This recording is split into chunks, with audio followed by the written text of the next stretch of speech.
सुप्रभात। दैवीय प्रकोप। दैवीय प्रकोप। हम जो विचार करते हैं, हमारे अंदर जो भाव उठते हैं, वो केवल हृदयाकाश में ही गूंजते रहते हैं ऐसा नहीं, वरन बाह्य आकाश में भी वे हिलोरें भरते हैं।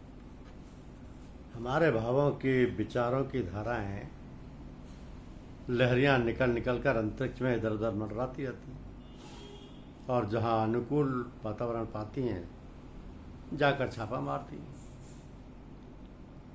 और जहां से चलती हैं वहीं आकर फिर समय पाकर टकराती हैं और ना जाने कितना भयंकर रूप धारण कर विस्फोट पैदा कर देती हैं। तो दैवीय ध्यान, दैवीय प्रकोप, दैव इच्छा जिसे कहते हैं, वो क्या है? हमने जो कर्म किए हैं, हम जो कर्म कर रहे हैं, उसका फल भी हमें भोगना है, ये बात तो निश्चित है। पर कब, कहाँ और कैसे भोगना है, ये बात कोई नहीं जानता। तो इसका नियामक तो ईश्वर ही है।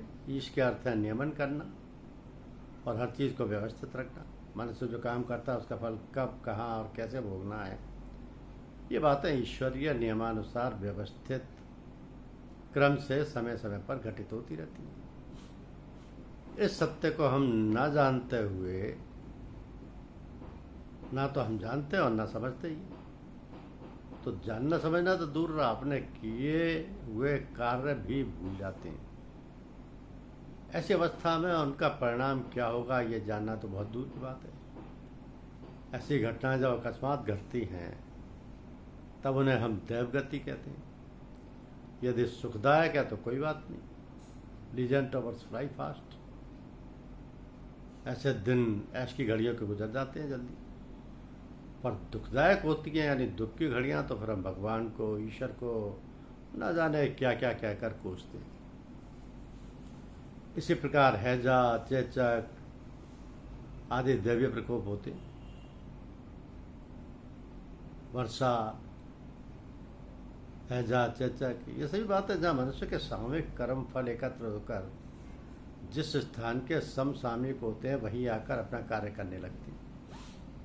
और फिर जैसे गेहूं के साथ गुल पिस जाता है, वैसे ही उन अत्याचारियों, ब्लैक मार्केटियर्स, स्मगलर्स, बेईमानी और घूसखोरी करने वालों के कारण जो सज्जन पुरुष होते हैं उन्हें भी थोड़ा बहुत कष्ट उठाना पड़ता है। तो ऐसे महापुरुषों को दिल में धैर्य व संतोष रखना चाहिए, क्योंकि विपत्ति नहीं रघुपत की दाया, कर्म भोगाए छुड़ावई माया। तब ये समझ में आ गया होगा कि वो दुख, आपत्तियाँ, विपत्तियाँ सब हम लोगों के ही भोग हैं, और ये भगवान की महती दया व कृपा का फल है कि हमारे कर्म फलों को किसी न किसी रूप में भुगतान कराकर हमको पाक, साफ, पवित्र व शुद्ध बनाकर अपने पास बुलाना चाहते हैं। परम पिता जो है परम दयालु और कृपालु है। वो पिता तो अपने पुत्र को अपने पास ही रखना चाहता, दूर होने पर अपने पास बुलाना ही चाहता, मगर बेटा तो स्वार्थ मद में इतना मस्त है कि वो भूल ही गया अपने पैदा करने वाले को, परवरिश करने वाले को, परम पिता परमात्मा को। फिर वो अपने कर्मों को क्या याद रखेगा। इस प्रकार दुष्कर्म का फल भोगने पर भगवान को गाली देकर उन्हें उसके मत्थे दोष बढ़कर अपने दिल को एक दिलासा मात्र देता है।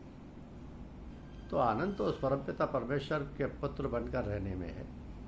ऐसा करने पर वह स्वयं हर बात का ख्याल रखेगा और आपको पूर्ण की ओर ले जाएगा।